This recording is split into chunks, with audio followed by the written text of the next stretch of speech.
অনেক কঠিন প্রশ্ন। যখন 2019 সালে বিকেএসপির সুব্রত কাপে খেলতে যাই, তারপর 4 বছর খেলছে, 16 থেকে 19, অনূর্ধ্ব 17। সে অনূর্ধ্ব 17 4 বছরই খেলছে, 16, 17, 18, 19।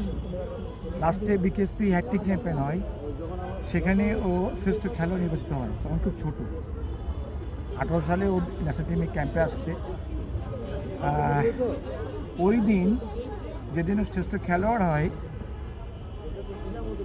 সেদিন গায়ে জ্বর ছিল 104। 2 কিলোমিটার হেঁটে গিয়ে তাকে ট্রিটমেন্ট করেছে।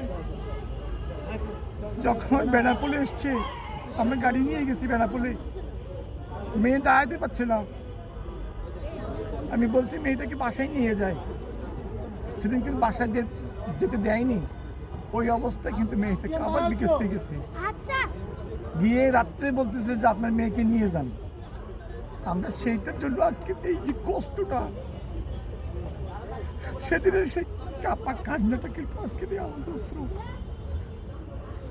আপনারা প্রশ্ন করেন, আমার সেই সব স্মৃতিগুলো মনে পড়ে বলে আজকে আমি চোখে জল এসে যায়, আবেগে আপ্লুত হয়ে যায়। সেদিনটা স্মৃতি অন্য কোনো গার্জেন হলে কখনোই মেয়েকে এভাবে খেলা করাতো না।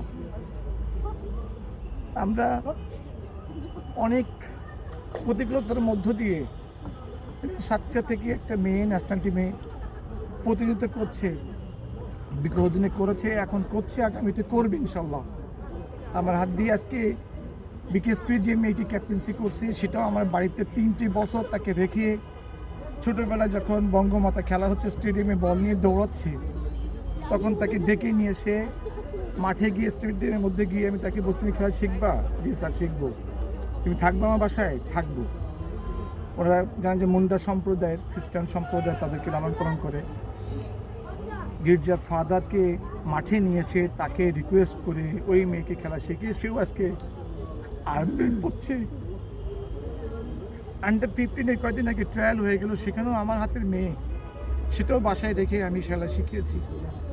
অনেক মেয়ে এই মাঠে খেলছে, এটা আসলে আমার জন্য অনেক গর্বের এবং আমার কষ্টটা সফল। সেই সাথে মেয়ে ক্যাপ্টেন, আমার বড় মেয়ে ন্যাশনাল বক্সার, সে কিন্তু বিকেএসপির